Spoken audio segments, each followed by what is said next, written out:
Beautiful Sunday morning here in Southern Oregon. We are going to have a great class for the next couple of hours. So in just a moment, I'll be handing things over to Guy. He's going to give an hour-long talk, and then we'll have a short break and have part two of class after that, when we'll have an open discussion time with all of you. So glad you could join us today, those of you in the room, and also to all of you online. Thanks for being here. And for you online, if you have any technical issues during class, you can reach out to us just in the question box and GoToWebinar or the chat area in Facebook or YouTube, and I'll do my best to help you out. For those of you in the room, if you have a cell phone, please check it now to make sure that it's off or at least in silent mode as we do record this talk. And trying to think of what else I've got. I think that's about it. So again, welcome, and we're going to go ahead and get started. I'm going to read the title and the key lesson for today's class, and then I'll hand it over to Guy. Our topic for today is Step Out of the Shadow of the Past into the Light of the Presence Moment. Here's the key lesson.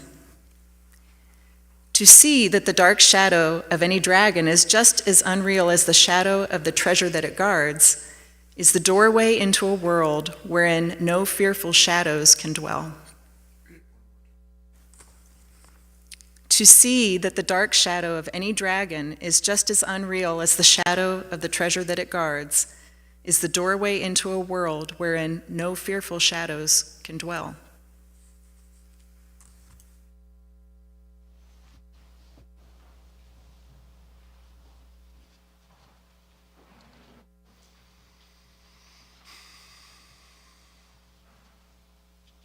Good morning.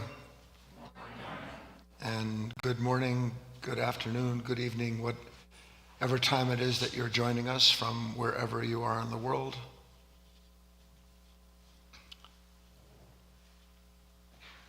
This is a good place to be because we look at and study what is good with a capital G, that we might, as human beings,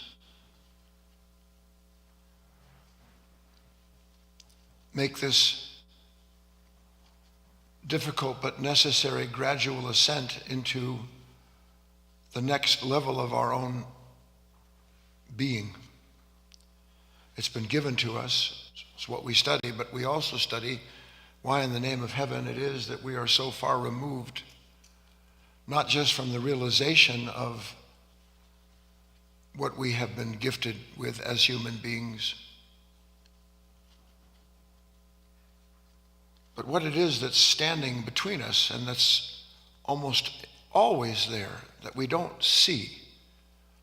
Is it true or not? For the most part, we don't see what went wrong until after it's gone that way. We need to have some new insight, understanding into that if we want to begin to live in a world where, as this talk title indicates, we step out of this painful past and into this presence moment. Now, what is this presence moment? We're going to do, I don't know if any of you ever scuba dived or actually more likely snorkel. You snorkel, you float on top and you're breathing this air, and then you take a nice deep breath, hopefully without water in it, and you dive down, and then you swim amongst the fishes and you have the experience of being completely suspended in the water and the marvelous impressions. But then you have to come up and get air again, and then you do this repeatedly. Well, we're going to have a deep dive today, so I hope you brought your snorkel with you, because that's what we're going to do. We're going to go up and down, and I've deliberately structured this material for today, knowing that some of it is quite deep. But you must understand, we're not looking for, I got it. We're looking for the experience of an impression where you realize you've heard something true, and because of the unique taste of that, the fresh air involved in suddenly breathing a different kind of atmosphere, you want to have more of that. You want to explore, where did that come from? What was that about? And we have moments like that almost every day, God willing, where by the light of a certain understanding, we touch another level of ourselves. We see something, hear something that begins to like the tumblers in a safe, line up until suddenly something opens up, which is what we're after, is this opening of the heart and opening of the mind so that we might be a more pure reflection of what it is that has given us our life. So I want to talk to you first about this idea of what the presence moment is. This is fairly simple. Just listen, take a nice deep breath, please.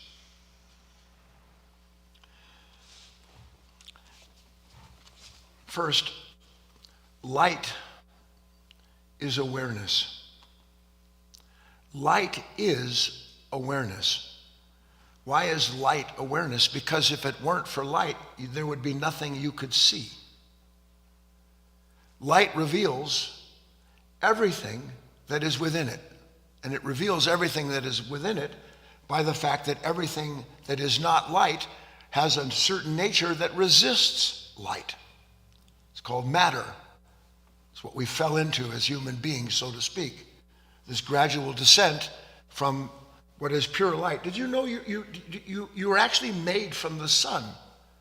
S-U-N-S-O-N. You're actually made from the sun. There isn't one element on this planet or anywhere else in the entire universe that isn't some part of a sun that gave its life up so that gradually all of that energy could coalesce into matter, and that matter could one day be, unfortunately, not exalted by humankind, but there's still a little hope.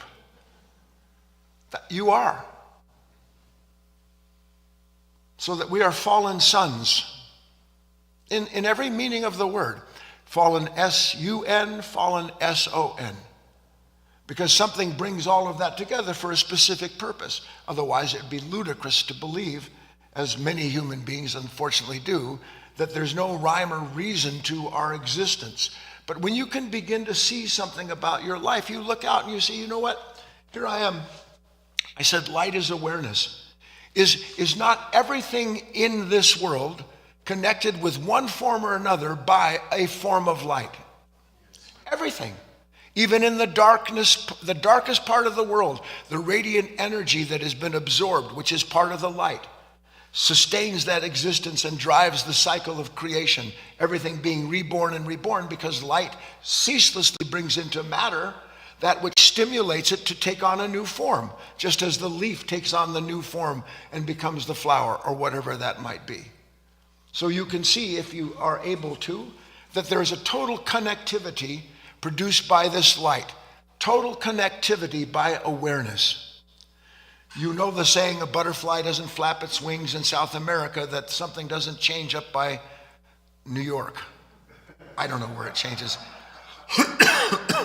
But the idea that everything is in a constant flux, but the flux is connected. It is a communicative flux. So that this matrix of life, driven, designed by, and given life by light, is never not in some relationship to light that is communicating with itself through the forms. Now, the forms don't know that they are being communicated with. The leaf doesn't know that it's being acted on, and when it dies, it'll fall into the ground, and 10 years later, some little doe will be standing there because that light gave its life to a leaf, that leaf gave its life to the ground, that ground gave its life to the grass gave its life to the doe. And so there's this endless, perfect reconciliation, a circulation of light. That's all I want to get to in the first part. Do you see it? A circulation of light. Now, if that's true, and it is, then it is also true, as it is said, just as everything is. This is where you have to reach a little bit. Even though, look, the tree doesn't look exactly like the sun, does it? And yet the tree is made in the image of the sun, because there would be no tree if there weren't a sun to give it its life and ultimately to direct the way that that seed manifests itself. So that everything, including you and I, as is said, is made in the image of God. Made in the image of God. Now, we don't know what the heck that means, but you're intended to know what that means. Because until you actually understand that you are made in the image of God, and by the way, the word God, when it speaks of that in the Old Testament, is a word that has nothing to do with an individual deity sitting someplace on a cloud throwing thunderbolts or curses on humanity. What is referred to, made in the image of God, is this idea of these divine forces working in a united way collectively to bring about creation, which is why the scripture goes through the various levels of creation that it describes. So that we are made in the image of that which made the universe. There isn't a force, a power, a light, a darkness. There isn't a movement. There isn't a stillness that came into this existence to bring forth creation that isn't living in you and I. We are a microcosm of this macrocosmic life. But we don't recognize ourselves as a microcosm of a macroscopic, of a macrocosmic divinity. Unfortunately, we look at what is divine as being this world because we want to be kings and queens in it. We want to derive our identity from this world instead of realizing we're not meant to derive our identity from this world. We're meant to use this world as a mirror that it is, so that in all the forms of the world, we can begin to realize there isn't one of these forms that doesn't already exist in our consciousness. And because it already exists in our consciousness, we already know everything about it without having to take a single thought. That's why it said that Adam and Eve didn't need to think about the creatures. They named them because they were a singularity with the nature they were in. And when they fell, in quotes, when that consciousness fell, what did it fall into? It ate from the tree of knowledge. What's the tree of knowledge? Good and evil, the opposites, thought.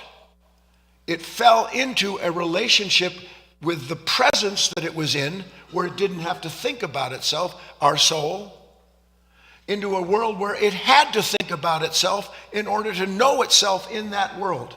And in that moment, that separation took place, and when that separation took place, all hell broke loose in every meaning of the word. This is the real meaning of the sins of the Father are visited upon the Son. The past persecutes the present. The past persecutes the present. But we have no idea that the pain we feel isn't because of what the world is doing, but because of our identity that's been derived from identifying with the world and everything that challenges it. Then we feel we're being persecuted because we're not being given what we've been promised as human beings. So let's come back up for a breath. There is an old prayer. I've mentioned it half a dozen times at least over the years. It's one of the oldest, and simply said, from the darkness lead us into the light, from the unreal lead us to the real, from death lead us to immortality. From the darkness lead us into the light, from the unreal lead us to the real, from death lead us to immortality. That prayer is a description of a journey the aspirant is meant to make. From the darkness lead us into the light. At some point, a person has to realize, I keep thinking I see the truth, don't you?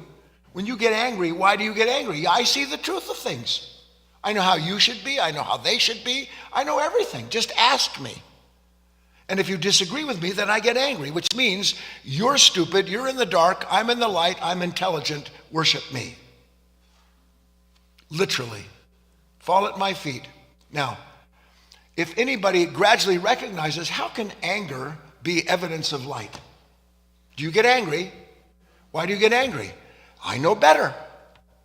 Not only do I know better than you, I know better than everything. Because anything that isn't the way I believe it should be upsets me. Do you get upset? Yeah. So, from the darkness, you know what, maybe I don't see things as clearly as I do.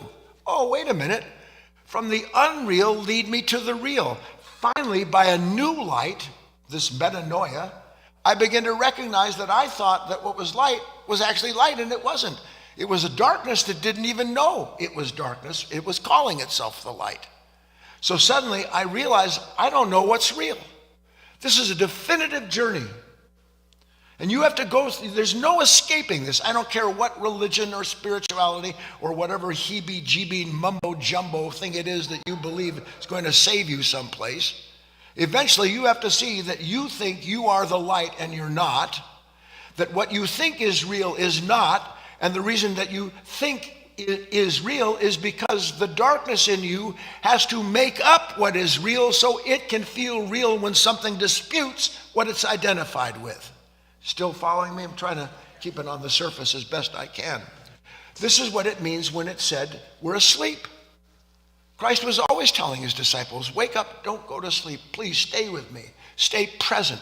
Stay in the presence moment, in the awareness that is this field that you are in, where the will of heaven never stops acting on the will of earth for the purpose of bringing that earth into an alignment with it. Never stopped asking that. What does it mean to be asleep? We're in a succession of dreams.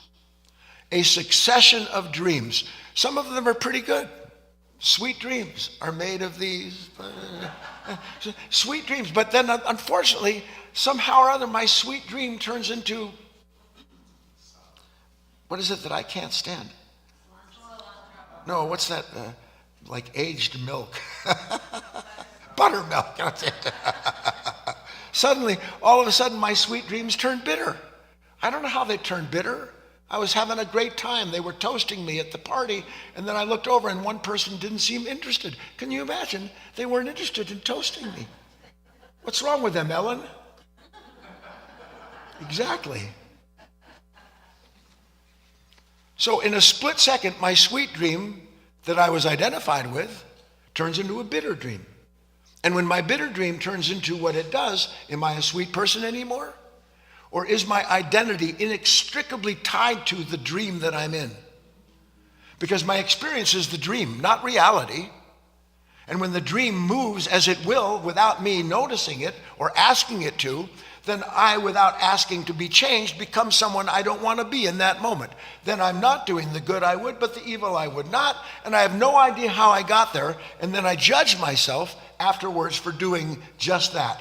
Thinking to myself, I need to be a better person.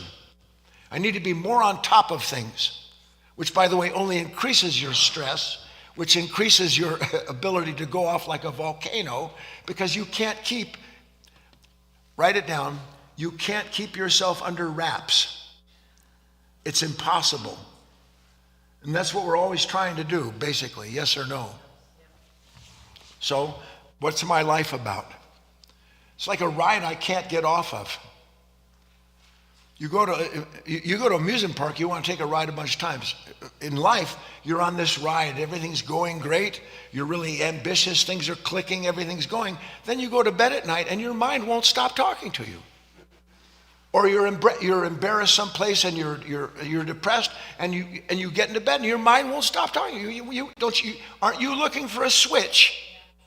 That's what do you think the pharmaceutical industry is? Human beings, 70% of humanity can't go to sleep without some kind of psychotropic drug. Why? Because we think we are that moment, and then when that moment comes to an end, we don't know who we are, so we have to think about that, or we can't bring an end to the thoughts, and we don't understand why. Because it was never you having those thoughts to begin with, period. It was never you having those thoughts. It was a nature attached to and identified with a set of conditions that created a very strong familiar sense of self, high or low. And then when the conditions change, the consciousness changes. When the consciousness changes, the identity derived from it changes. And I don't know who the heck I am from moment to moment, because one moment I'm as sweet as pie, the next moment I'm as bitter as cilantro. Still tracking? Now, what do all of those activities have in common? We're going to take a little dive now. This is important. Here I am riding high in April, shot down in May. This is all going great this way, and then all of a sudden it doesn't. Now I've got to make an adjustment. What do all of those activities have in common? Well, first, they all are derived from a level of consciousness that, without knowing it, here's the key passage, without knowing it, is a captive of time. A captive of time. Why a captive of time? Because what is it that I measure myself by in any given moment other than who I was or what I wanted or what I hoped would happen? And then when life doesn't line up with all of the things that I'm identified with, then suddenly my identity is threatened. Where are the things that I am identified with? Where do they dwell? In the past, in thought. There isn't one thing that we are identified with that isn't something constructed by a mind seeking itself to secure its future and then creating an image or an icon or some desire formulated into an idea, and then it sits in this consciousness and measures everything that happens. So how can I measure the goodness or the badness of a moment without me being a captive of a nature of time that sits there as an overlord and decides this is good, this isn't, when none of those things really have anything to do with this presence moment that I'm talking to you about? You still with me? So in other words, transition, I'm never here. I'm never here. You've heard the idea here and now. I'm talking to you about it. The words here and not now are not here and now, but if you come back into your body for a second, be aware of yourself, aware of me at the same moment, you are suddenly in the here and now. Do it. Be aware of yourself and aware of me at the same time. And don't let any thought come in. Just the pure awareness of a relationship that exists between the speaker and who's listening. That moment is here. Now, what does it mean here? Take a deep breath. We live in a world of shadows. We live in a world of shadows where the imagined sense of self is the same as the shadow it imagines is real.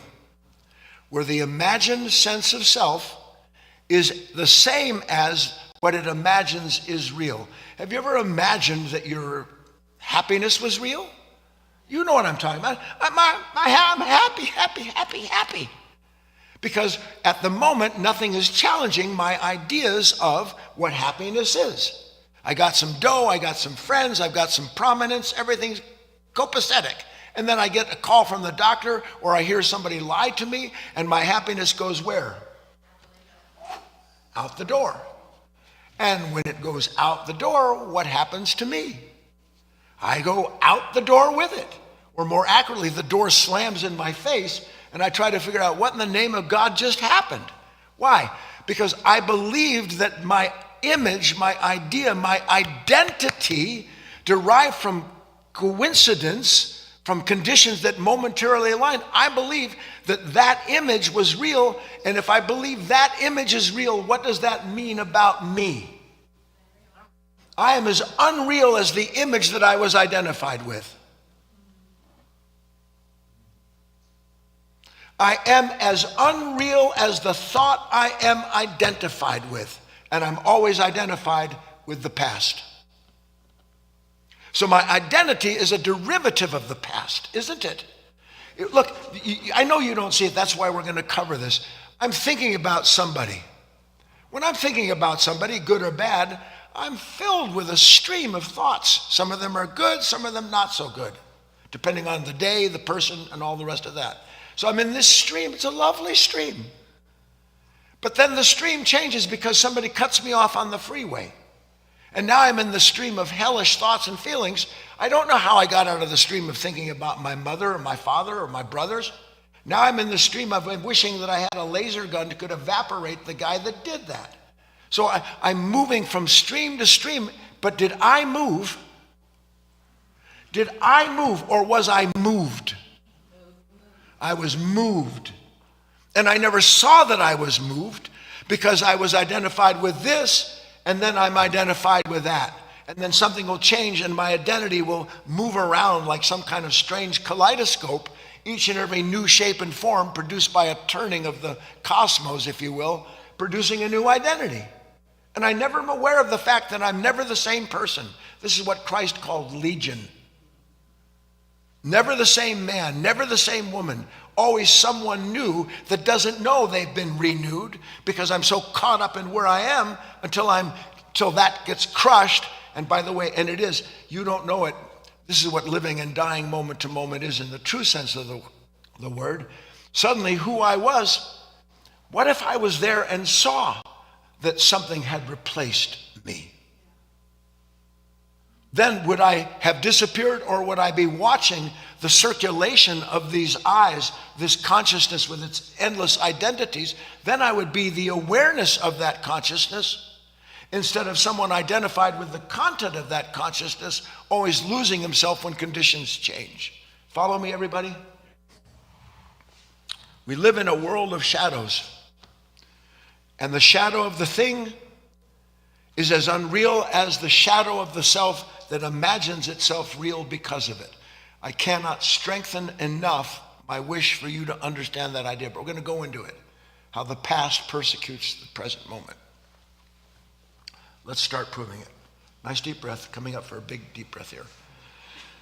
When you have a moment of true beauty, like it's a pretty lovely day, so most of the smoke from yesterday went away, some moment of uninterrupted peace or an epiphany of some kind, in moments like that where everything's very nice, would you say you are filled with lots of thoughts and feelings and reactions? Or would you say there's a definitive relationship between the absence of thought and reaction and the moment of that peace and beauty? Which is it?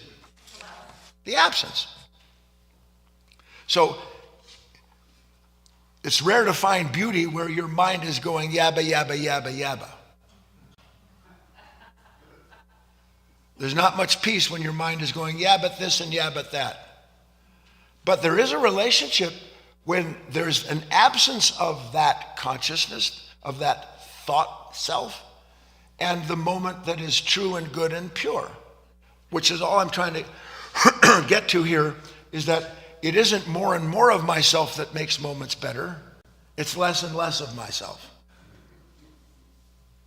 Yes or no? But what is this self always doing? More and more.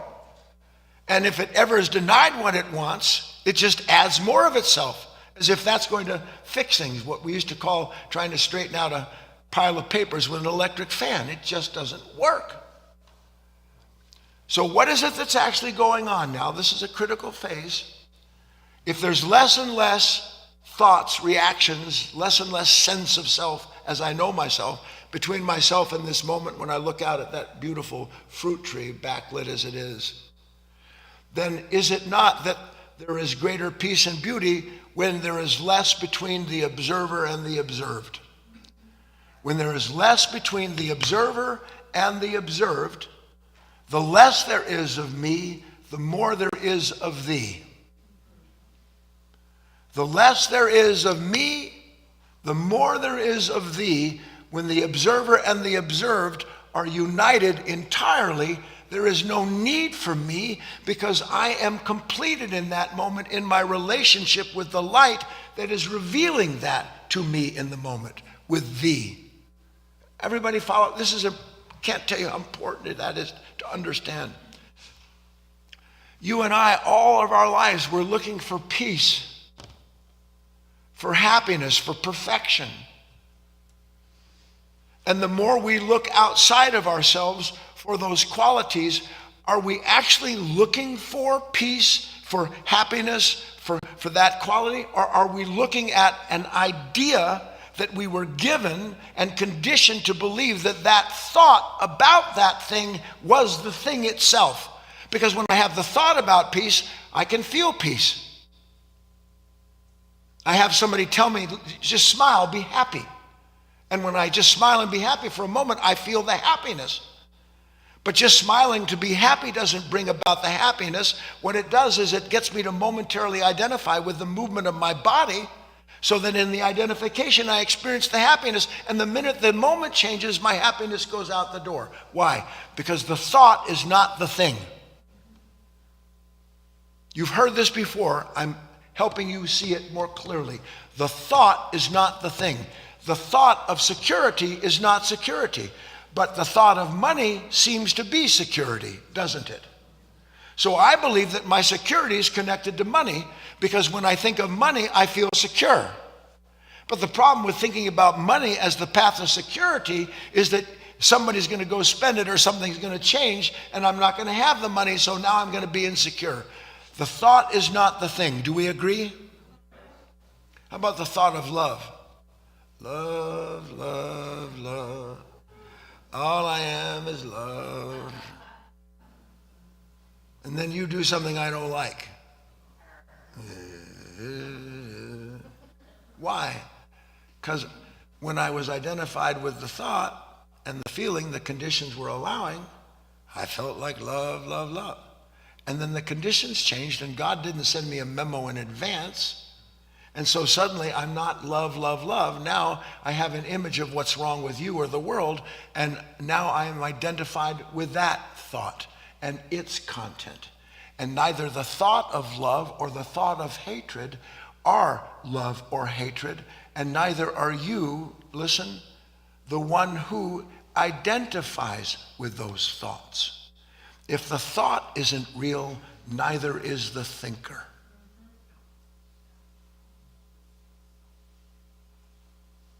If the thought isn't real, if the thought's in the past, if the thought belongs to a body of knowledge that has been carried over through millennia, then when I am identified with a thought, I have an identity derived from the past.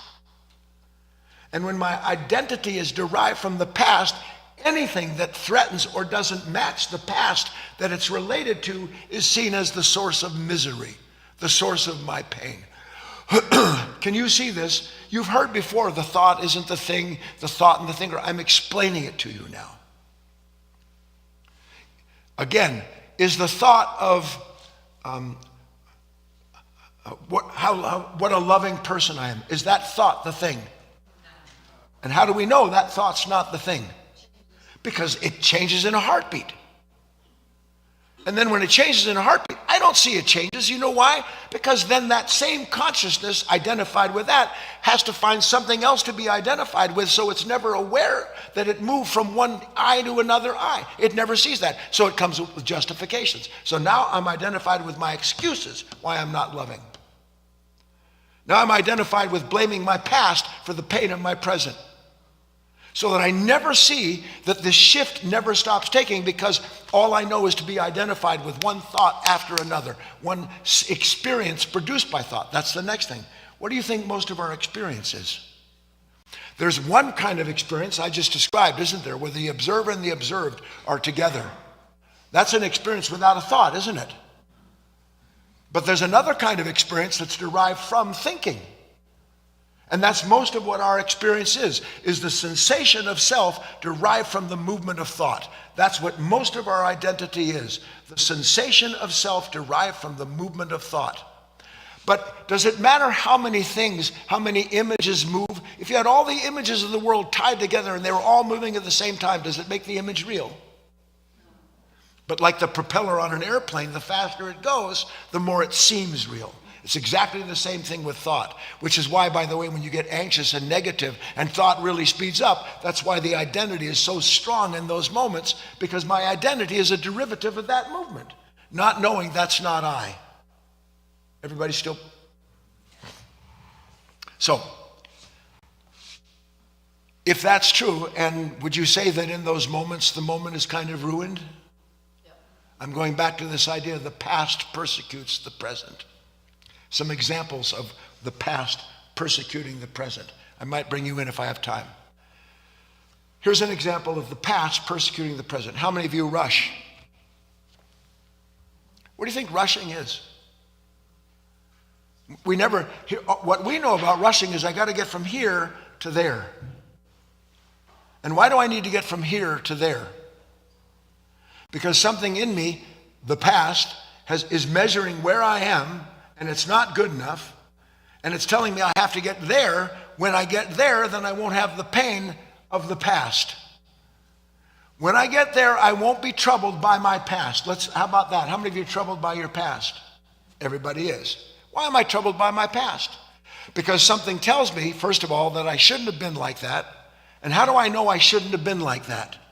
And by the way, punishing myself, guilty as hell for whatever happened when I was younger. How do I know I shouldn't have been like that? Is it painful to punish yourself like that? How do I know it? Because something's telling me, something in my own past is comparing me to who and what I could have or should have been. And you can't have the comparison without the past. You can't have shame without the past. It is the consciousness that's convinced you that shame proves that you're different than what you did. Your shame doesn't prove you're different than what you did. The shame validates the person, the consciousness that did what it did. And then it can keep you going on that Ferris wheel, that hamster wheel, where you're just driven from thought to thought to thought, trying to escape something. Listen to this, where the more you try to escape it, the more you're a captive of it.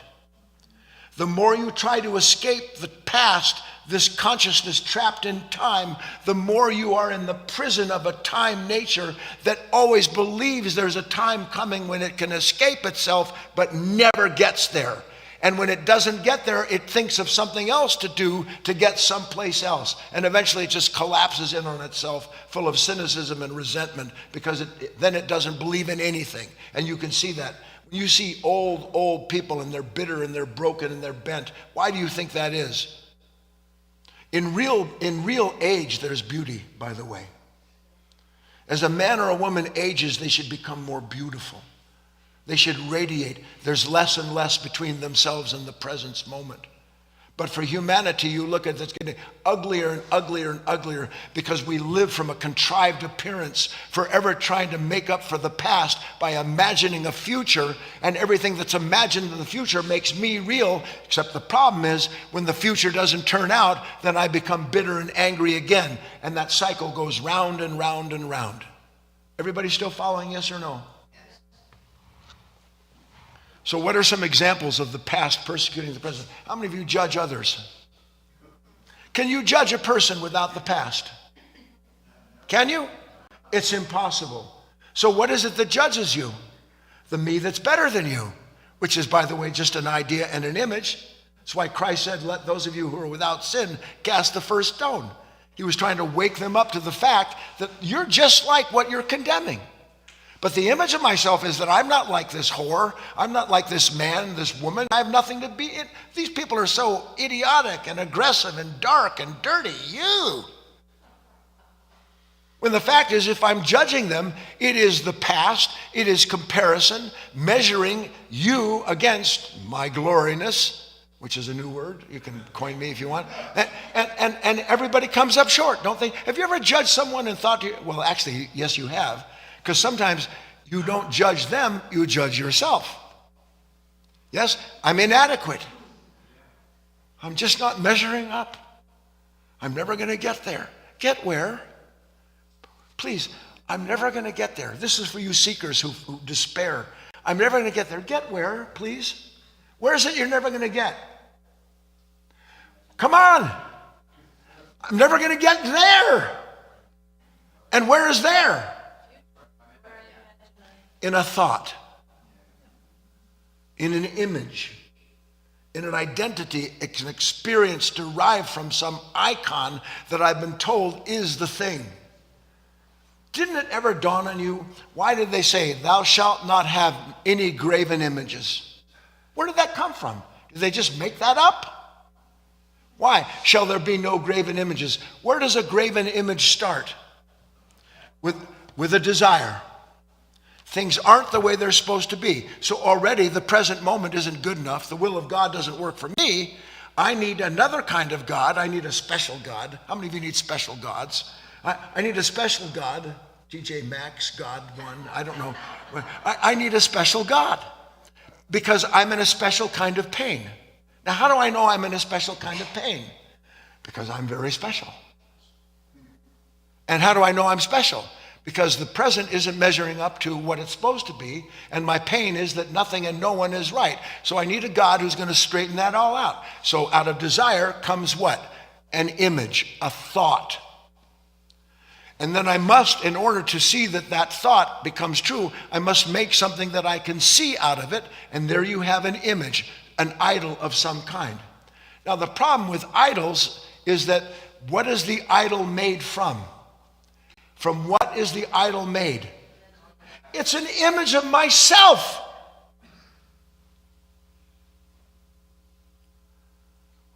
When you make an image and have an idol, whatever it might be, and you don't have to think of golden calves, how about a golden retirement? Doesn't matter what it is that you make an image of. The minute you make the image, whether you know it or not, it has been made in your own image.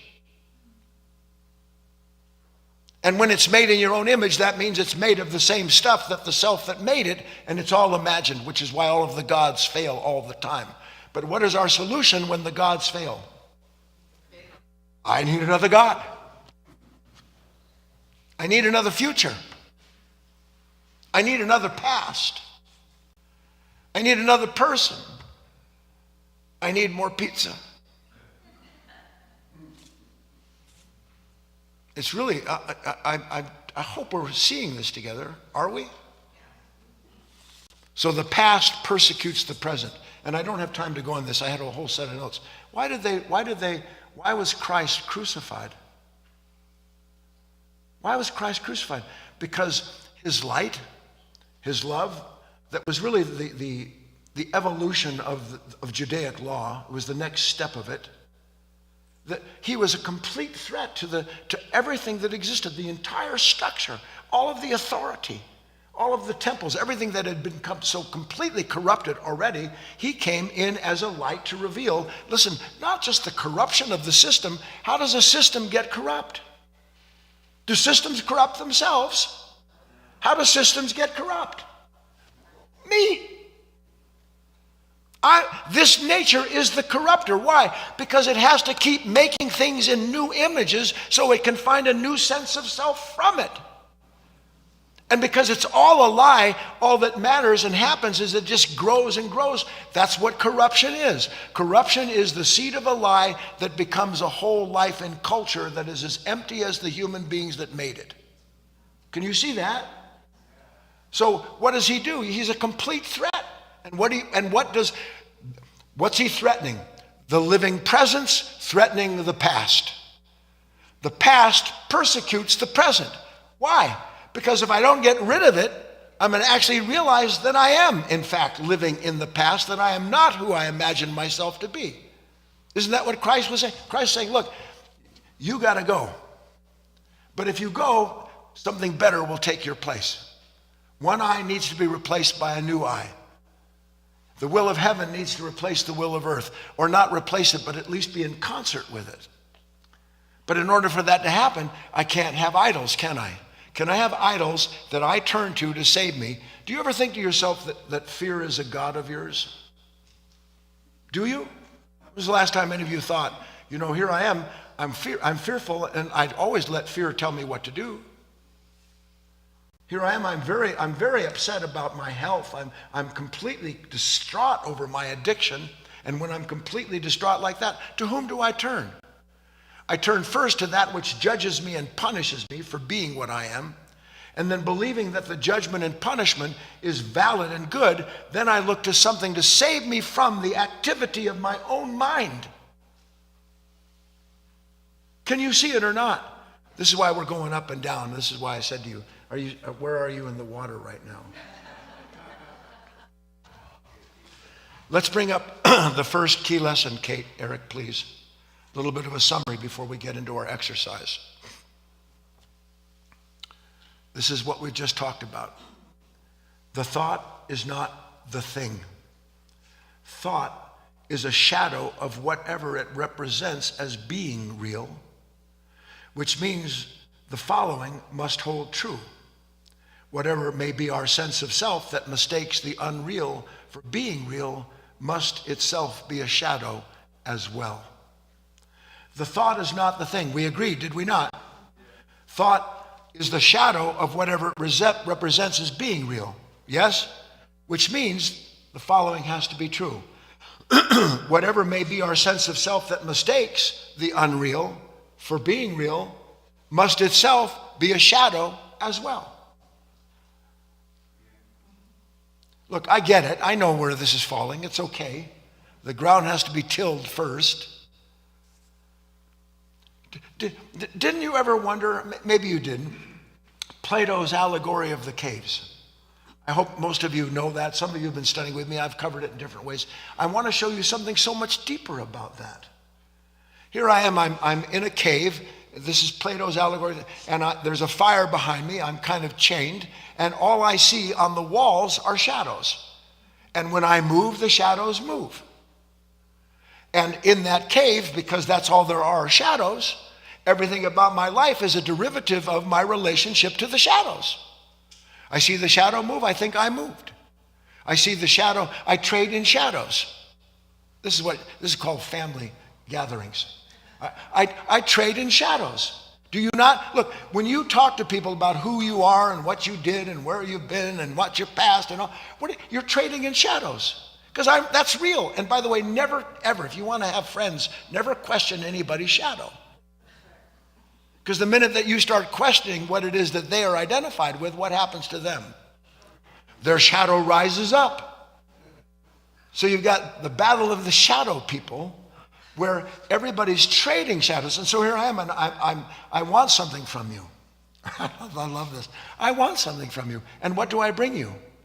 I bring you what you imagine you need, and I give you what I imagine you want, and we trade shadows. Because for a moment, you have a new identity derived on what you got from me, and I'm delighted because I got that from you. And did I get anything?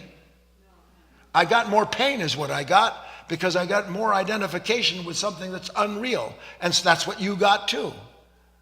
This is what most human relationships are predicated on, by the way, is this constant trading of ideas and images about ourselves.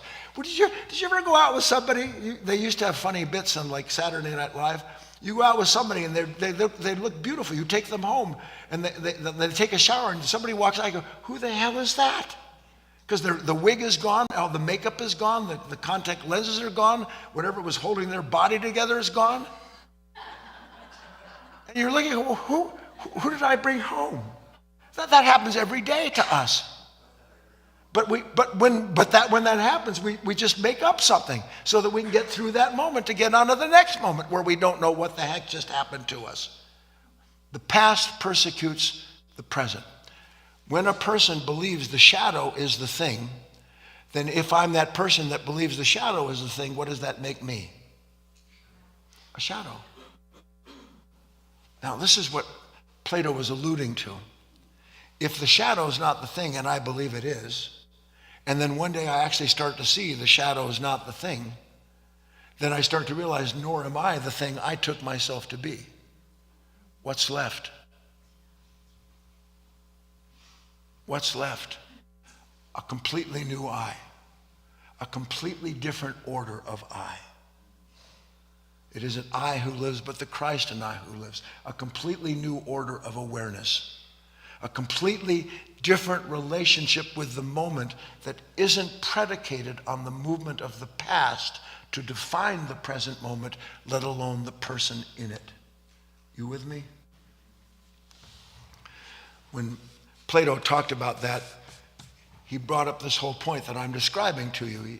He called him, I think it was called the Philosopher King. At one point, somebody in that cave, God willing that it should be you, realized, I'm tired of trading in shadows. I don't want a life that I have to think about to be happy. I don't want a life that I can't stop thinking about that makes me unhappy. I just don't want that anymore. I don't want to look at people like like prey.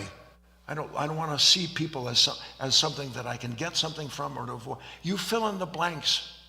I don't want to live my life full of fear about what may happen. You fill in the blanks. And at some point, that man down there realizing that what he was looking at, what she was looking at, was a shadow. And they'd sold their life for a shadow. But as the story goes, they unchained themselves and metanoia, Christ called it metanoia, repent, which is the real meaning of turn around. The person turned around, like the prodigal son. All of these stories, every last one of them, have the same theme running through them through all of time, because the truth keeps telling itself in different ways. So now the man in the cave, the woman turns around, and they turn around and they see for the first time some kind of light through the cave that they're in. And they look out and they see that light and they go, well, that was the fire that cast the shadows real light? It wasn't light, was it? But that was the only light he knew. Just like for us, imagination is the only light we know because it casts the identity out there in the form of a shadow. He turns around and there's actual light. And at first it hurts his eyes a little bit. Oh my God, what's that? This is St. Paul on the road to Damascus. And he walks directly into the light. And when he does, it's said that he goes completely blind. What happened to Paul on the road to Damascus? Why? Because he saw his life was a shadow. And everything he did was a shadow. All of his identity, all of the ways in which he had persecuted, in quotes, the Christians. Every last part a shadow. I'd been a fool. Why? Because I believed in the shadow that I was sold by the old religion, that these people were a threat to me. And then he sees they're not a threat. The only threat there is that I live in the darkness and call it light. And I'm the only one persecuted by my own activity. Pooh. And then there was light. And he was blind. But in his blindness, for the first time, he could see. What could he see? That he never saw. That he was as imaginary as his journey. That he was as imaginary as everything that he set out to do and win. Because why was he on the road to Damascus? It's to win the appraisal and get a raise from the Pharisees that sent him there. I'm struggling so much to try to convey this idea that we abhor because I don't know who I am without thinking. I don't know who I am without a past. I don't know who I am without a future. But when I start to see whatever the future I imagine is an extension of the past I don't want, then I don't want to plant the seeds of that future anymore because I know all I'm doing is reincarnating this unconscious nature. And it is that clarity that begins to bring an end to, as Christ said, you must lose your life to find it. All of that, which is the purpose of the talks, is to bring you into this point where you start, if nothing else, to at least question what's going on in yourself. How can I as a human being begin in any shape or form, what time is it? Okay. In any shape or form to agree to suffer? Do you ever think to yourself that you agree to suffer? That's the last thing we think of, isn't it? I don't agree to suffer what I am right now. And yet there you are, and why are you suffering over yourself? Even if you have physical pain, why are you suffering over yourself? Because it shouldn't be like this. I shouldn't have to go through this. Yes or no, please. Who shouldn't have to go through this? Who shouldn't have to go through this? Oh, the Legion, in the past, because I'm meant to be immortal. From darkness lead us into the light, from death, from unreal to the real. Now we've touched that, haven't we? From the unreal lead us to the real. We've begun to see what's unreal. What's unreal? This identity, me, what I call myself, me, myself, and I. That's actually a pretty description of the unconscious nature. Not the divine Trinity, but an unholy Trinity. Me, myself, and I, forever divided into someone in the past, in the future, and the me trying to reconcile the two. An unholy Trinity, me, myself, and I. Anyway, back to the point. If all that I've said to you is true, from the unreal lead me to the real, I have to first start realizing it's unreal. That's the most difficult, one of the most difficult parts of the journey. There's an old aphorism,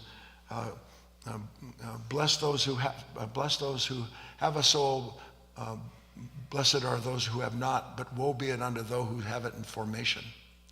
Blessed are those that have a soul, blessed are those that do not, but woe be it unto those who have it in formation.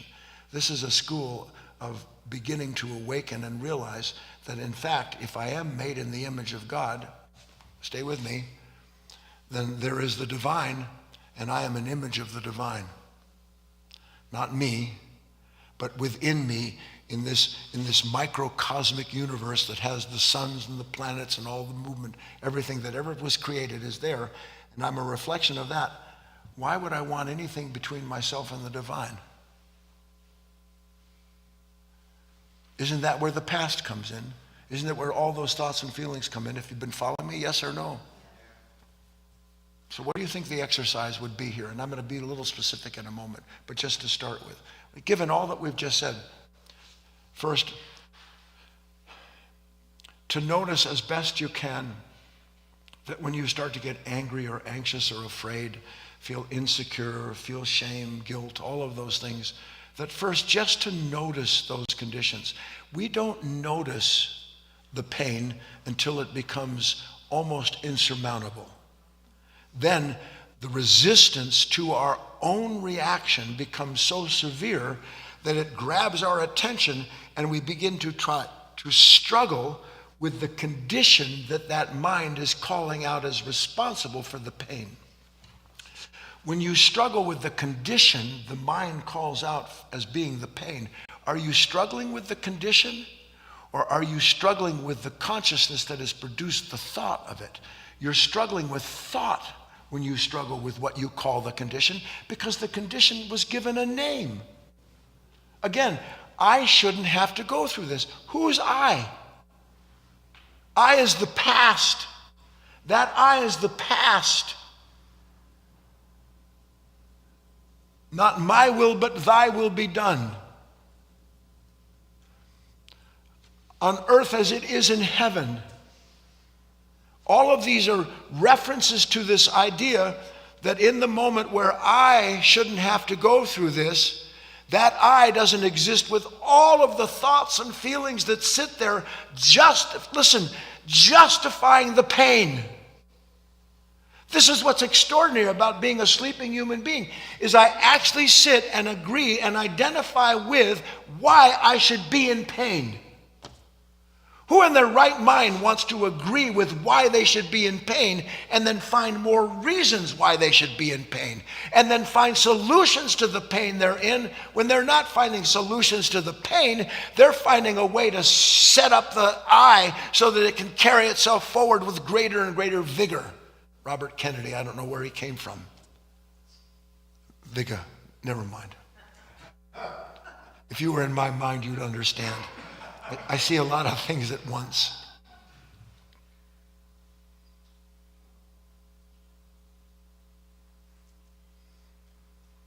What if, understanding to whatever extent you've understood, what if you understood that in that moment where, yes or no, does the past persecute the present?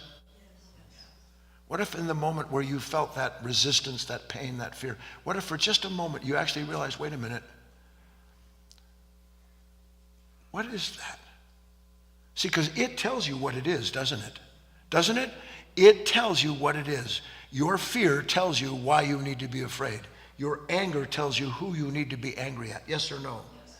That's the past persecuting the present. And why is it persecuting the present? Because instead of being in a relationship where there is nothing between myself and my God, now that little I has slipped in there with all of its content, corrupting that relationship. The exercise is, let there be nothing between me and thee. Let there be nothing between me and thee. Can you understand that, at least intellectually?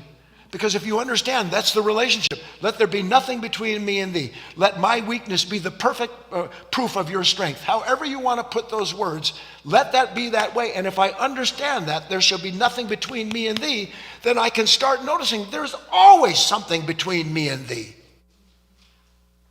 And listen to this. You know what's between me and thee? The God that my mind has made to save itself from the pain it created for itself.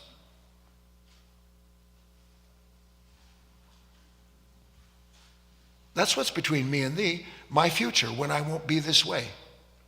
You, when I finally change you into the kind of person you need to be. So I have no relationship to God at all. And even when I so-called call on God to save me, am I calling on God? Does anyone need to be saved in the moment of beauty? Is there anyone to be saved in the moment of true security? Well, where's the whole idea of needing to be saved from? From a self that's trying to save itself and can't. And then always invents the next thing to save itself from because it has invented a new self that needs to be saved. You're already saved. Your true nature was never not saved. Every scripture that ever came that had any truth in it all says the same thing. But we can't afford for that, because what am I going to do with my time if I don't try saving myself here? Saving myself from what? Please? What are you trying to save yourself from? My pain. And whose pain is it? To who does that pain belong? The identification with the image that is inseparable from the image it wants to escape. That's who it belongs to. And in order to see all that, you know what's going to happen? You're going to have to lay it all down. That kernel of corn has to lay in that ground, abide by itself there, until something sees and begins to realize there's always something germinating. There's always something coming forth if I'm willing to allow this relationship so that there's nothing between me and thee. And don't do anything. That's the next thing. You say, well, wait a minute, what did he say? Nothing between me and thee. I'm sitting here, I'm really angry at somebody. What was I supposed to do? Wait a minute. Nothing between me and thee. Well, what does that mean? I'm in the middle already, aren't I? I'm right in the middle of the very thing I'm trying to figure out how not to be in. And I'm still trying to save myself. Where did I start the talk? I said, light is awareness. And awareness is perfect, perfectly connected, perfectly communicated. It is that which is forever recirculating through a celestial system of rebirth. Just stay observant. Just quietly watch. Then you'll see from the darkness into the light, from the unreal to the real, and then finally from death to immortality.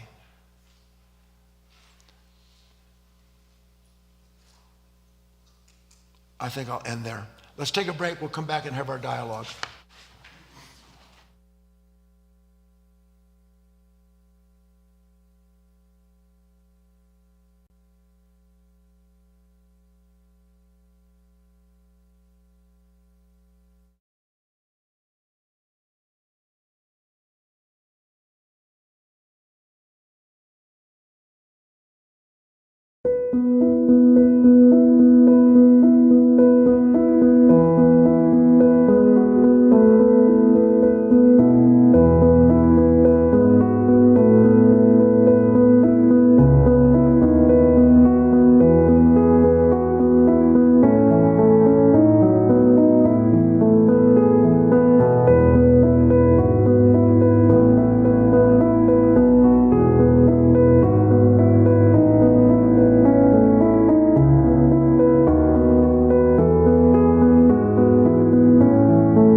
It's just a little after 10:30 Pacific time here, and we're going to go for another half hour with our online audience and asking questions of Guy, or you can come on and speak to him, or just talk about your inner work if you wish. And we'll get started with that in just a moment. After that, we'll actually continue the broadcast, and we'll keep things going so that those who are here in person can also jump in, go up to the microphone and join in the discussion as well if they wish.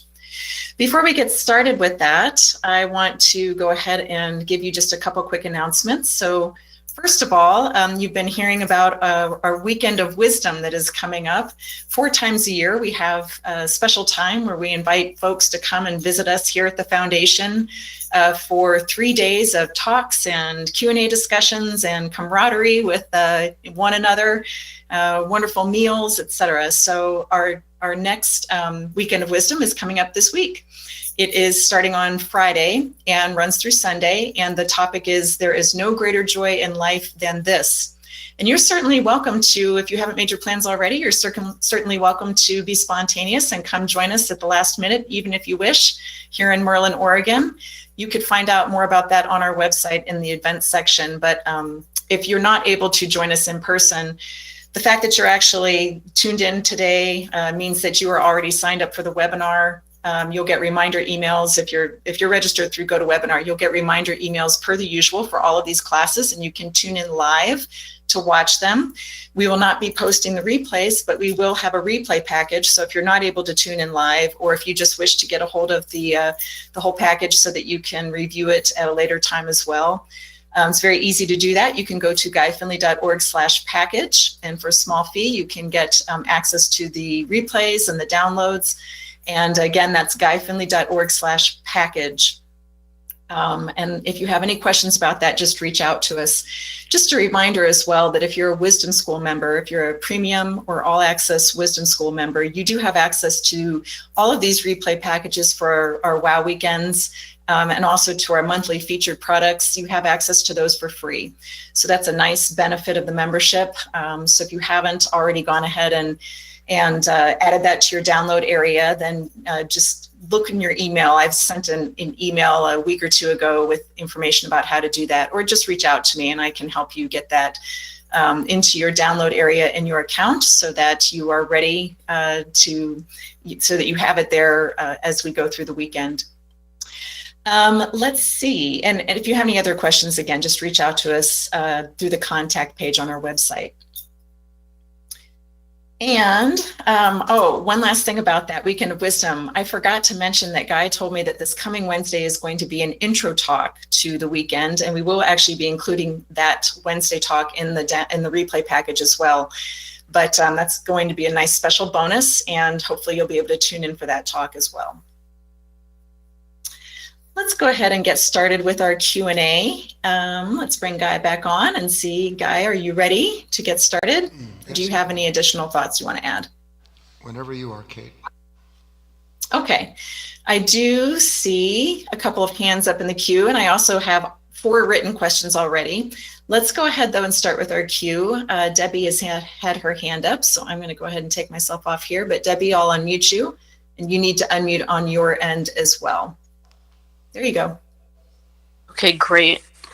So I think what you were saying is really profound, and I'm wondering if you have tips and tricks about how to apply it. So I live in the world of LA, media and entertainment. Give it like the whole thing about Jesus, and I know I won't say it absolutely correctly, like kind of giving up the life to live anew. Difficult. Wondering any advice for how to even get started and go about that. I think, first of all,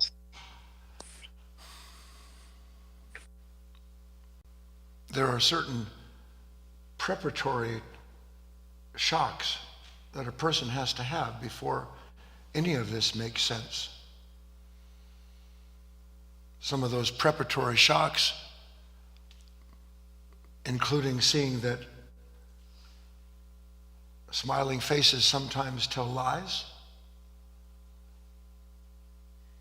that the thought is not the thing, that I thought when I got this that I would be that, and then I got this and I I didn't be that. I had to become something else. And at some point, I run through that full gauntlet of promises of a time when I'll be at peace with myself, when I won't be afraid, when I won't sit and think to myself, oh God, I got to jump through another hoop to prove myself today. What can I say that's clever right now? How do I cover this up? All of that, all of those are preparatory experiences that season the soul, as it were, so that it can start being willing to consider things that ordinarily this mind has no interest in at all. I'm interested in myself.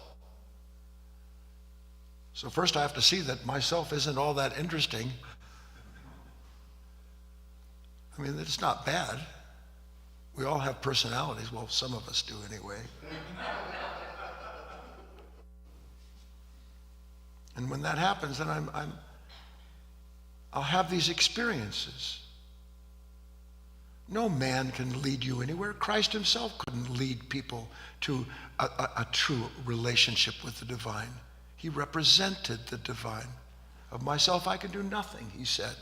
Woman, why do you call me good? No one is good. You find anyone that calls themselves good or tell you they're going to lead you someplace, grab your wallet and run like hell.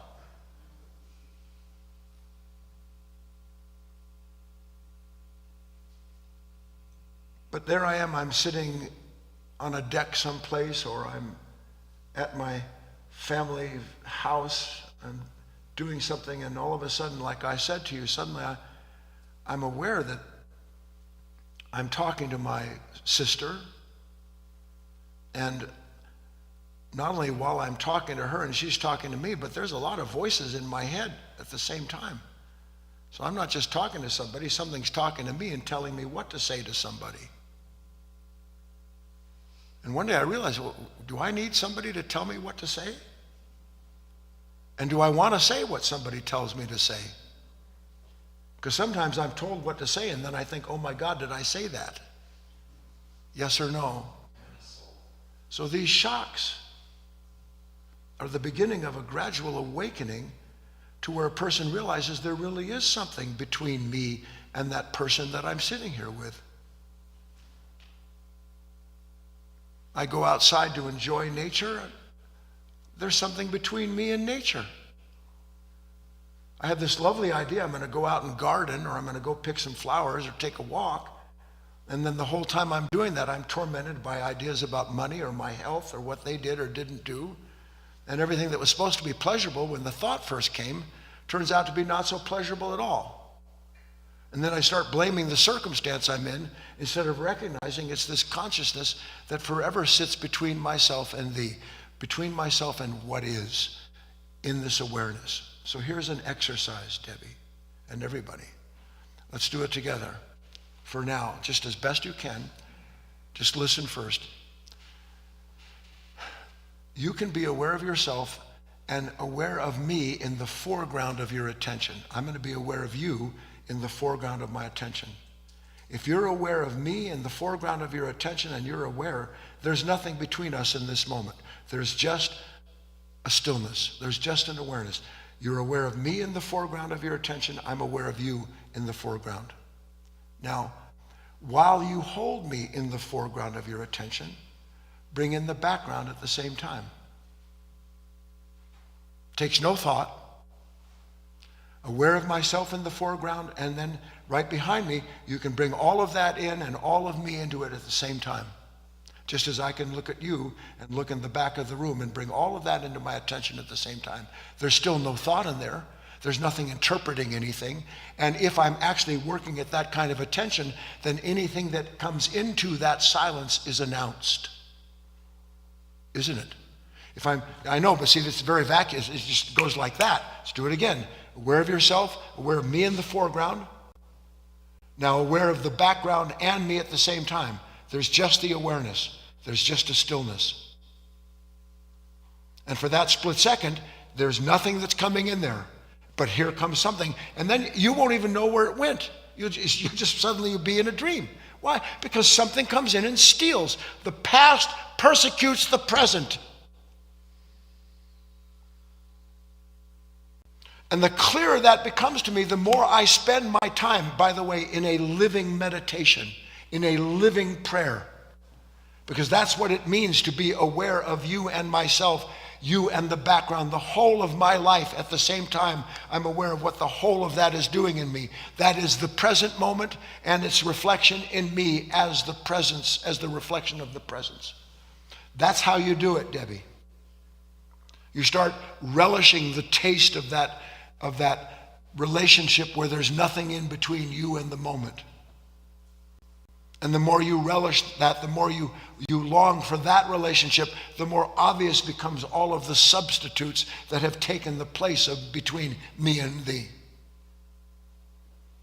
If it's possible one time to have no difference between myself and the observed, it's just the presence moment. If that's possible once, why isn't it intended to be all the time? That means peace is always available, but there means something in me doesn't want that peace. That's what you have to see. The disappointment over a moment taken from you isn't because the moment was taken from you, it was because something in you gave that moment away in exchange for the sense of self that came with it. On we go, Kate. All right, we have one hand up. Fiona is in the queue, but I also now have 6 written questions, guys. So I just sent you the first one. Okay. This is from Suzanne. Guy, in one of your talks I listened to, you mentioned the reconciliation between infinite consciousness and we humans, that is finite consciousness and separate self. Can you explain the details about that? What actually happens? You mentioned once that it would or could cause a disruption. Thank you for considering answering this.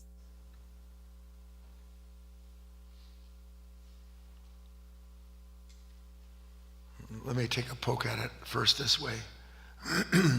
Haven't you ever marveled at how complicated your mind wants to make everything? And it doesn't just start trying to make it complicated. It says, I want this simple. And then it starts thinking about this, and then, well, what about that? And you're right, well, you better add a little dash of that. And no, that's not going to work. Well, how about this? And it just divides and divides and divides. Consciousness is not divided into infinite and finite. Is light divided up into shades of light and different colors? Is light divided up? In this world, we see it that way. But light is light. Consciousness is consciousness. We want there to be an infinite consciousness and then a me that's not quite so infinite, but one day I will become infinite. When there's nothing between the observer and the observed, when we exist as the singularity, the end of duality, however you want. The problem is all these words. But when that is so, is there a difference between the beauty that God made and the beauty that I'm experiencing in that moment? Or do I have all the beauty I can handle? Come on. I have all the beauty I can handle. There's all these old stories about these monks. He's jealous. They go down to the wine deal, and why does Brother John have to drink like a whole keg of that wine, and Brother Paul, all he has to do is take a sip? How come he gets drunk so easy? One day you'll understand what these stories are about. All you need is a sip of the moment. One moment where you realize there's nothing to be added to this moment, Susanna. And if I actually experience there's nothing to be added to this moment, then anything that wants to keep adding things to moment can't be me, can it? That's all I have to see. It's always said the process is a process of negation, not affirmation, not addition, negation. Not this, not that, not that, not this. And when you get rid of everything that's not, what have you got left? What is? Our Father. On we go.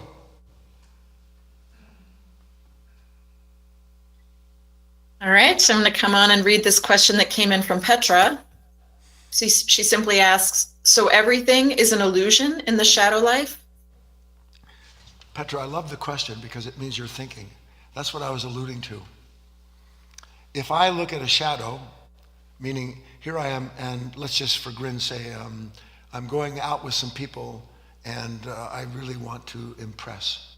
Now you can say you don't, but at all points in time, if you're tightening your belt or doing this or whatever it is you're doing, you are surely hoping that people will go, oh my God, look at you. And I didn't do a thing. So in that moment, if I'm doing all of that, I'm imagining, am I not, this thought of myself, so polished and perfect, is damn near that. And so I go into that moment believing that that shadow of myself is real. Yes? If I believe that shadow of myself is real, is the me that looks at that shadow and believes it's real, is it real? So both are a shadow. If that's a shadow and this is a shadow, then where is what is not a shadow? In the light that reveals that. That's real I. That's not the shadow. That's which sees everything as shadows, allows everything to be shadow-like, but doesn't judge itself or derive an identity from it, because shadows come and go in the light. That's the best I can explain that, Petra. I hope it got through. Did that get through? Okay, good. Everybody said it did, Petra, so there. On we go, Kate. Great. Fiona has her hand up. I'm going to unmute you, Fiona. Oh, good. Hello, Guy. Hi, Fiona. I loved the way when you were talking us through the observer and the observed and being aware of you and then being aware of the background. And there becomes this no thought and it's light. It feels light. Yes. Not only as opposed to dark, but also light as opposed to heavy. And it brought to mind like the body, being the body is basically a density of biochemical structures that have become visible and then apparently separate when there is no separateness. Just like when the mind, then there's this density of the mind that just draws that in, and it's also, as the body is in time, then this density of the mind just is there to draw. Yes, like gravity. Yeah. Yes, exactly. Yes. Exactly. It is gravity. Yes. So, Yeah. And one day, you'll see that with greater and greater clarity. The law of gravity didn't begin with suns and planets. It was built into the idea of expansion and contraction, heaven and earth, all of those things, so that we are the embodiment of, and we have something in us. This is what crystallization, meaning that when that resistance and negativity becomes finally concrete, it's by a process of gravity. But we also have the possibility of rising, of being reborn. So it's always this challenge between these opposing forces, but it's all been worked out for us as we start to understand where it is that we have to give our attention. Do I give my attention to something that's centered around me and myself and I, or do I use that moment, as Fiona was saying, to be aware of this so I can see where this gravity of Guy wants to bring everything down to him, make everything fit his life. It's not meant to fit my life. I know this is a shock. Take a deep breath. Life is not supposed to fit your idea of it. Your idea of life is hell. And it's not even your idea. You didn't create your idea of life. You got it from your parents who didn't have a clue, who got it from their parents who didn't have a clue, and the sins of the father are visited 7 generations. You see all of that like Fiona's talking about, and we can begin to have a different relationship in the moment. My yoke is easy and my burden is light. You know that passage from Scripture? My yoke is easy and my burden is light. What's the yoke? The opposites. So that I carry them easily. I'm not just here, I'm not just there, I'm not just wishing, I'm not just hoping. I carry it all, and my burden is light. In the meaning of what I talked to you about today. On we go, Kate. All right. Lots of questions today. They keep rolling in. Here's one from Carl. He says, "Hi, Guy. Hi. How about really embarrassing past mistakes I made? Now my present circumstances are marked by my past follies. I have no friends and no supports because of acts I did in the past, a few years ago when I was unconscious. People have not forgiven me for these things, and I carry a lot of self-hate around with me because of these unconscious acts I did. How can I get past this lashing self-hate that keeps coming to the surface each week with shame?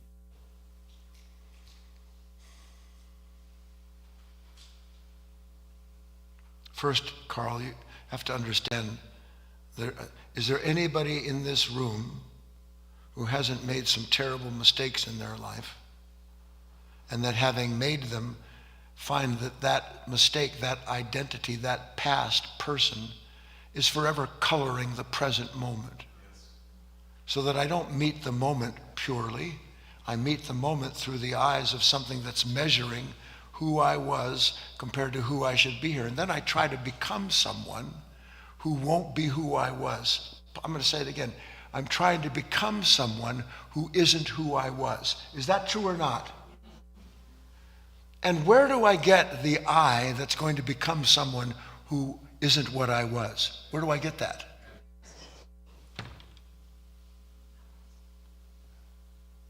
And then I wonder why nothing changes.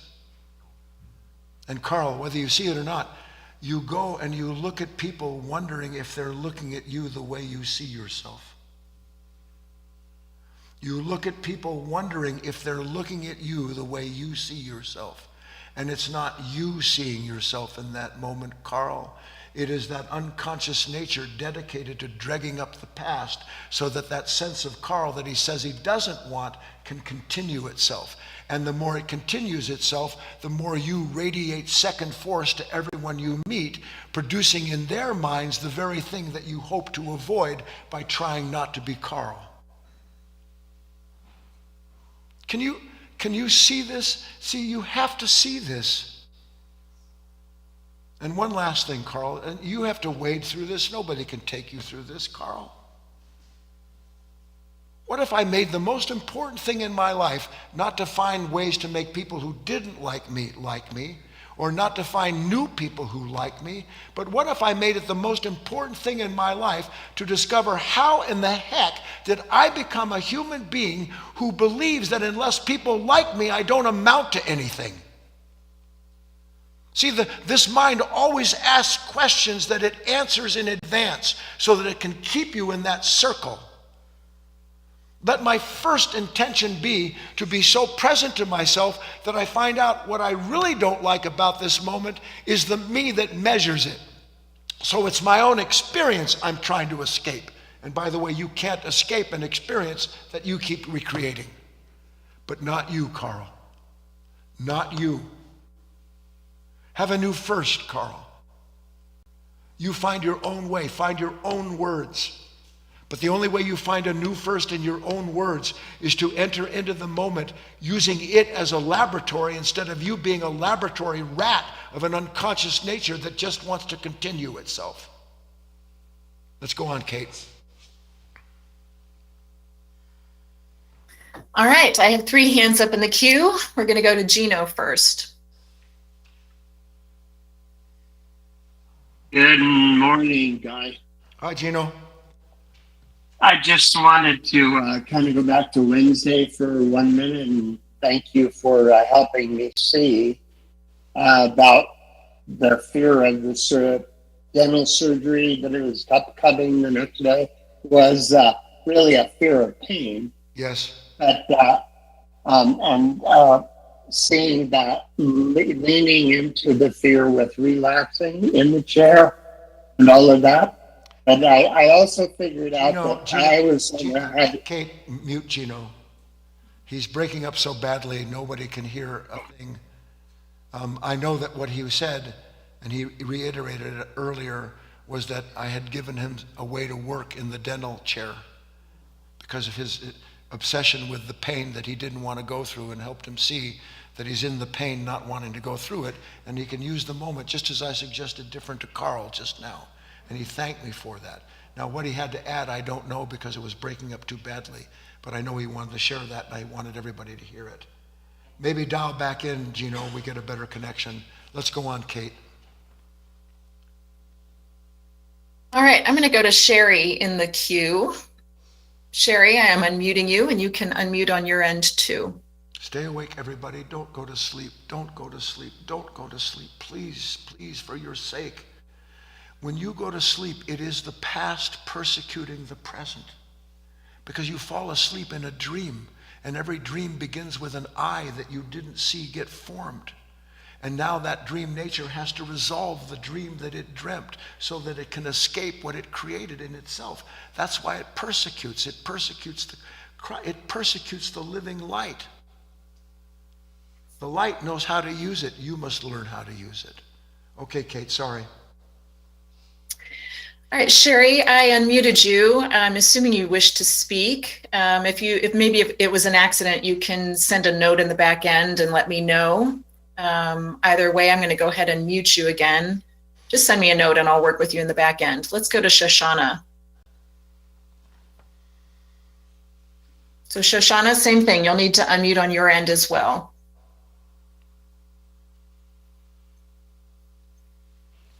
All right, Shoshana. Oh, there she is. Go ahead. Speak. Hello? There you are. Shoshana. Hello? Yes, keep talking. Oh, I actually butt dialed you because, yes, oh, okay. I wasn't really. No worries. I must be wanting to say something. I'm cleaning and listening and learning so much, but what do I have to share? I think for a moment, I'm totally caught off guard. Hi, Guy, I love you. Shoshana, What has been on my mind? Okay. It was actually from the student talk, and I'm afraid I don't remember his name. I believe it might be Eric, but he had referred to a scenario where a rattlesnake had bit someone, and the person felt the poison going into every cell of their body. And I realized that negativity, any thought like that, was kind of like a rattlesnake. Yes. And exactly. that rattle, when you start first feeling rattle, that is your warning. I like it. And earlier today, my son and I got into some dispute, and I found myself wanting to cry. And I started crying a little bit, and then the realization of, hey, wait a moment. And I burst out laughing, thinking, if I saw a rattlesnake, I would not cry. And so the awareness in the moment that I'm learning, thanks to the work, is to listen to the rattle. I like it. And these are great examples for you and everyone else who relates to understand there are moments where it's quite clear there's a tell. Something has happened. There is a disturbance. I hear the rattle. I feel the interruption. I catch the voice. These are the moments when I feel that resistance come on, that I must begin to assist that moment instead of resist the condition I blame for it. It's a great example, and you can call me anytime. On we go, Kate. Well, Guy, I have 3 hands now up in the queue. We have Irene, Steve, and Neil, and I have 4 written questions, and we're at 11:06. What would you like to do?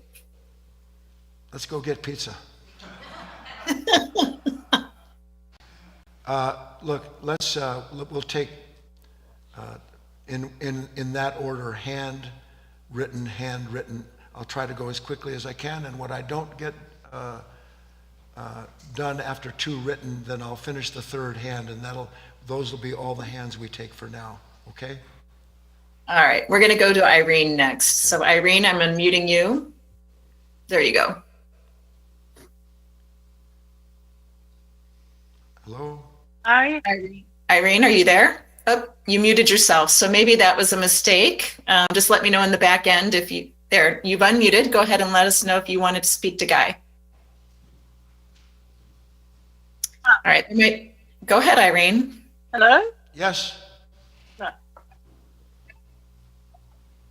Can you hear me? Or? Yes. Yes. Hi. Yeah, Guy. All these labels in the family. You are this and you are that, and you're sensitive and blah blah blah blah blah. has this got to do with any of the consciousness, like oversensitivity and I get this a lot from the family. My family was saying, "Oh, you're stuck on this. Oh, you overthink that. Oh, here it goes again. Irene's being oversensitive." These labels that they just put on you. Yes. Yes. And Irene, look, you're not going you can't stop people. Would you, if your refrigerator was making a loud humming, bumming, boom, bang noise, would you go and say, "Stop that"? I can't hear you, but I know you wouldn't. Because you can tell a refrigerator till the cows come home to not make refrigerator noises. Believe me, I've tried. And it's going to make noises because that's what refrigerators do. When with human beings who only know how to label or push or shove or whatever they do, then you're not going to stop that. And the more you try to stop that, the more they will do that. Now, the real lesson here is don't label them. You don't like it because they're judging you. Be aware of the fact you don't like being judged, and then feel what it feels like to judge them for what they're doing to you. Then you'll understand what it means to have forgiveness, because you realize they can't stop doing it, and neither can I. I must not be who I imagine myself to be. Certainly they aren't. Can I leave this moment as it is? Why? Because if I'm not resisting somebody, this is a huge lesson. I can't tell you how important it is. If I'm not resisting you, this is part of, what do they call that? In like Tai Chi, it's part of the martial arts. I don't fight your movement. Your movement moves you. And when you see that you're moved by something that's bitter or cruel or sarcastic, and I don't meet you with resistance, where are you going to go with it? You can't justify what you just did, because I'm not going to be the one who unconsciously justifies it. Let people do what they're going to do. Now, if you live with an abusive person, I'm not saying stay with the abuse. On the other hand, if you live with people who are abusive and you continue to live with them, you better ask yourself, why am I still with them? On we go, Kate.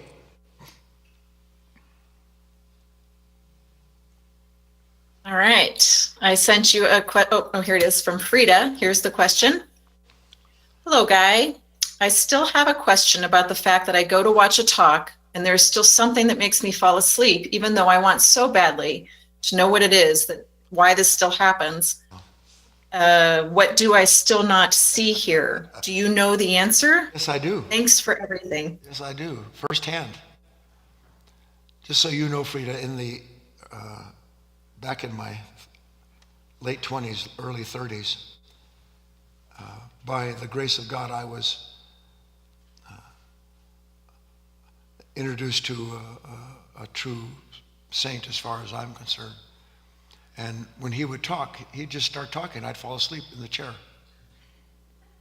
And not only would I fall asleep in the chair, in the first year, Frida, I fell asleep everywhere I went. I mean, not just psychologically. If I came to a stop sign and I didn't remember to go, I fell asleep sitting at the stop sign. God help me with red lights. I'd get home, I'd fall asleep. I just fell asleep everywhere I went. Now, why do you think that I kept falling asleep? Because something in me did not want to see or hear what it was that something in me was hearing and seeing. And that's what it does. It shuts down.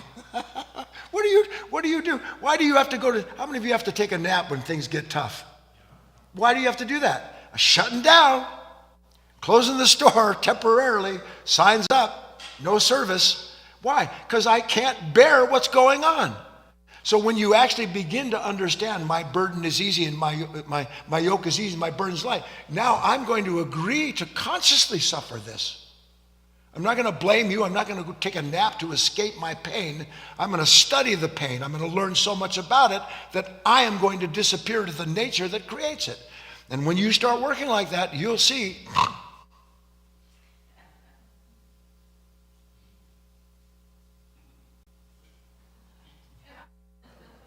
Just playing. I thought that would be fun. You'll see. And that's why you go to sleep, Frida. Work. You know that something in you is putting you to sleep. Stay awake. There were days in the old days when I'd sit there and I'd have bruises from pinching my leg to keep me awake. Find ways to stay awake. Work against that which wants to put you to sleep. Study it. On we go, Kate. All right, we've got our friend Steve here. I'm unmuting you, Steve. Hi, Kate. Thank you. Guy, how are you? I'm going to read a quote from a very smart person. If we refuse to see what life is trying to show us about ourselves, then we can't learn. We don't learn the truth of ourselves, then self-knowledge becomes impossible. Without higher self-knowledge, there is no way to rise above ourselves and reach the innermost path that alone leads to the fulfillment of our higher possibilities. Sound familiar? Hi, Stevie. There is now my question. There is so much resistance to this message. The student isn't ready. Yeah. Then no one will appear. Now what? Yeah. So the statement is accurate. There's no question, is there, Stevie? You're just sharing with me? I asked you now what at the end. Now what? With what you read to me, you mean? There's so much resistance to this message. The student isn't ready. Then no one will appear. Now what? Is my question. Okay. Well, If the student isn't ready, then no one will appear. Now what? no. If the student isn't ready, the teacher's still there. There's no moment in which the teacher isn't there. What do you think the teacher is? The teacher is the divine acting on that which is intended to become part of the vine so that that branch can begin in itself to fruit.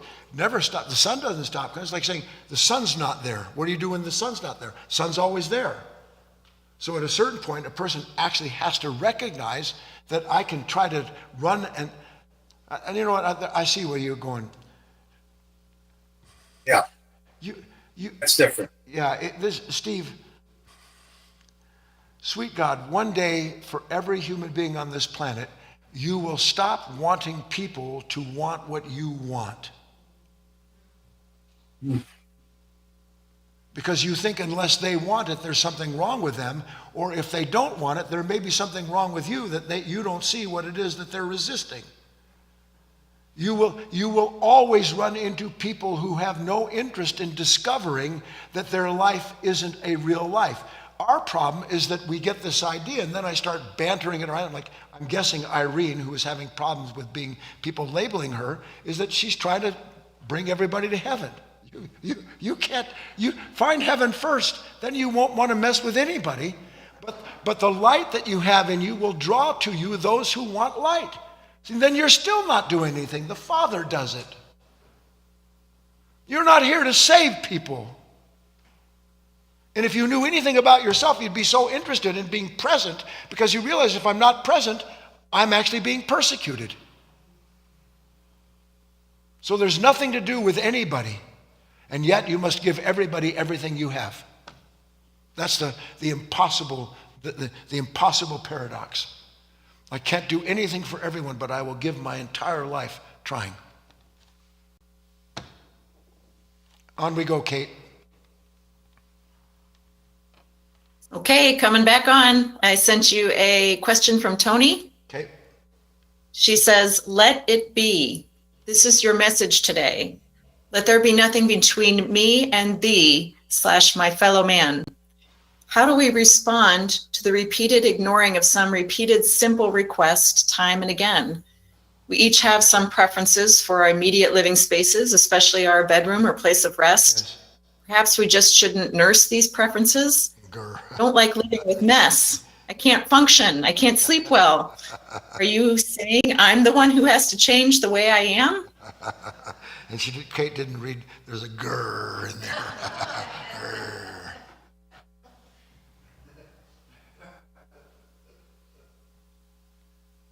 So, do you understand what she's saying? Let it be, but I live with a pig.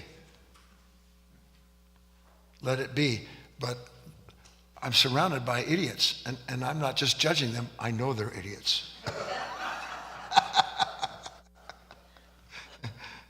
Let it be this left wing or this right wing or this religion, they're so far off them. They're what's wrong with it. They're what's wrong with everybody. So, how do I say this? Tony, I know you're a student and you have studied. There are, I don't know, 4 kinds of yoga. And I'm not going to go through them, I don't have time. But in the end, there is this yoga, this karma yoga. There is a yoga where I do what I do, but I do it without wish for the fruits. I do it because it's the right thing to do. If someone's a messy human being and I live with them, it is my responsibility to tell them, clean up your mess. And if they don't clean up their mess, it's my responsibility to ask them again. And if they don't, then it's my responsibility to stop living with the bitterness that I feel because I stay in the circumstance and I don't change myself. So first, the task is to understand the whole of the moment, to step into the moment with the best action I can, not trying to get things to change so I'm out of pain, but using the pain I'm in to recognize unless this changes, this consciousness is not going to go through any transformation. So I call it, do what's in your power, refuse to do what's not. Do what's in your power, refuse to do what's not. It's in your power to say, I would like this to be this way.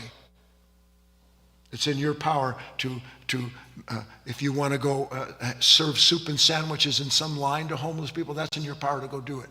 But let you use every single moment where you're doing what's in your power to see whether or not in that moment things are actually changing.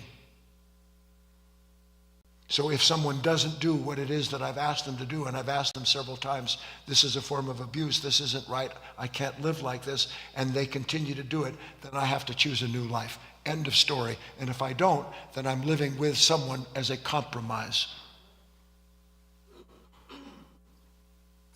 And at some point, the compromise is tenable or it's not, isn't it? You've all been through this. At some point, the compromise is tenable or it's not. And if it's tenable, then don't complain to yourself about the compromise you made. And if it's not tenable, then don't talk to yourself why it needs to remain tenable. Because then you're living in a codependent relationship where you're causing the destructive you blame on the other person. Do what's in your power, refuse to do what's not. If it's not in your power to change somebody, then you have to make the decisions appropriately. One last thing. Don't try to change them into what you want them to be. Change them by helping them see what they are. Don't try to change them into what you want them to be. Change them in what you help them see what they are. And the best way to help people see what they are is for you to be what you are as purely as you can. On we go, Kate. All right, we're going to go to Neil, and then I can save the last 2 questions if you like for Wednesday, if you want to open it up to the group there. Yeah. And you know what? One last thing on that, Tony, everybody. I get this. I did an interview with a major woman, major interviewer on a big network. And I was talking about these ideas, and she went ballistic. She just went ballistic. And I mean literally ballistic, attacking me. She said, well, if everybody just did let it be, what would happen to the world? And I said to her, well, what has happened to the world? It isn't that you don't, if you believe in climate and you want to go pick up trash on the beach, God bless you, go do it. You want to rescue whales, God bless you, go rescue them. But whatever you do, do with what is first and foremost in your life. And what's first and foremost in your life is what's going on inside of you, not what other people are doing that you don't like. Because if you pay attention that way, you'll begin to understand why Christ said, physician, heal thyself. I'm out to heal the world, and I'm a basket case. I'm filled with anger and grief and frustration. And when I'm filled with anger and grief, I can call myself a climatologist. I can call myself a loving person. But if I'm filled with rage, I am an instrument of rage. End of story. Which is why the world is filled with rage, because you have raging human beings saying they're trying to bring peace to it. Now I said it. On we go. Okay, I'm bringing Neil in. Okay. Here you go, Neil. Hi, Guy. Hi, Neil. A while ago, you spoke about, we did an exercise where we put you in our fourth thought and then brought in the background. Yes. And we're able to focus on each, and there was nothing else there. A moment later, you spoke about having a moment in nature, say, where it's a beautiful sunrise and there's nothing between you and that beautiful sunrise sunset. And then you brought in the thing about the monks, and one could take a sip and one had to have the whole jug. That moment of beauty with that sunrise or sunset or whatever it is in nature, where there's nothing between you and it, is that just a sip? Yes. I mean, do we look at it as just having a sip of it and that should be enough? Yes. Yeah. And if we Yeah. wanting more, yes, sir. Neil. Yes, it's a sip. And when you taste that, and let me throw this in ever so quickly, please. Do you all have any energy left? Yeah. When I am fully present, the fullness of that presence, this idea of the observer and the observed, the singularity, in that moment, there is no difference between the reflection in the world and the consciousness in which it is reflected. They are a singularity. The singularity is a different order of I. It is real I. The singularity is the divine from out of which comes two and then three. So that our glimpse of that possibility is the sip. That is the true nectar of our inner work, is that moment where there is no longer a me seeking, and I have been, for all intents and purposes, momentarily brought into a complete state where I don't have a need for anything. The Lord is my shepherd, I shall not want. That sip is indicative of a promise. It holds within it faith, because suddenly I am in another world, in another body, quite literally experiencing myself in a way that was unknown, unimaginable. Why unimaginable? Because that moment is beyond imagination. Why beyond imagination? Because it's beyond division. I hope that helps, Neil. I got to go on.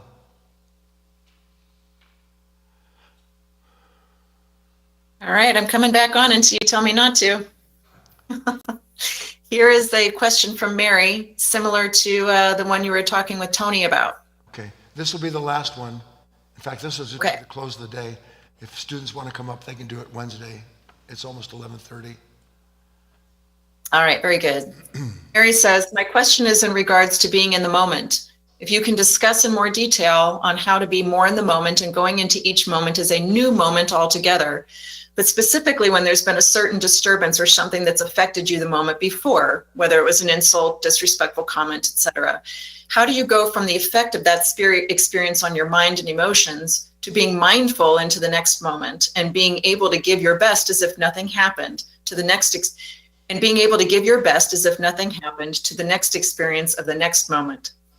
Yes, see, Mary, again, let's be crystal clear. You're not here to pretend that something didn't happen. That's your life. That's our whole life. I want to pretend like you didn't say that. I want to pretend like I wasn't that way. I want to pretend that this isn't the way it is. That's what a dream is me not knowing what to do with the moment that is filled with this agitation. So I just simply create a God. I create a moment where I won't be that way anymore. It doesn't work. You should know that it doesn't work. So you don't try not to be that. You watch that.